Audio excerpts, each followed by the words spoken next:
ایک شخص نے امیر المؤمنین حضرت علی رضی اللہ عنہ کی خدمت میں حاضر ہو کر علمی سوال کیا۔ آپ بفرمان رسول اکرم صلی اللہ علیہ وسلم شہر علم کے دروازہ کی حیثیت رکھتے ہیں۔ اس کے سوال کا جواب مرحمت فرمایا۔ اس وقت مجلس میں بیٹھے ہوئے کسی شخص نے عرض کیا، یا امیر المؤمنین، آپ کا ارشاد بالکل درست ہے، لیکن اس سوال کا اس سے بہتر جواب بھی دیا جا سکتا ہے۔ حضرت علی رضی اللہ عنہ نے انتہائی کمال شفقت اور تحمل سے اس کی یہ بات سنی اور جواباً فرمایا، اگر کوئی بہتر جواب ہے تو بیان کرو۔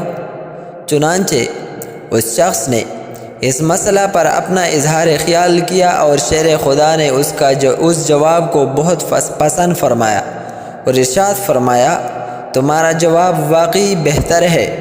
عالم تو صرف اللہ پاک کی ذات مبارکہ ہی ہے۔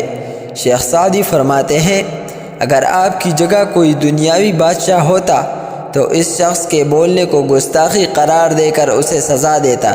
عام دنیاوی لحاظ سے بزرگوں کے سامنے بولنے کو گستاخی قرار دیا جاتا ہے، لیکن حضرت علی رضی اللہ عنہ نے ناراض ہونے کی بجائے اس کی توصیف و تعریف فرمائی۔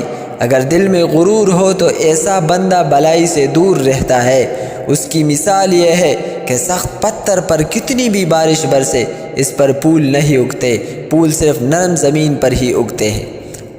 اعلیٰ اخلاق کی یہی خوبی ہے کہ کسی کے منہ سے اچھی بات سن کر بہتر مان لینا چاہیے۔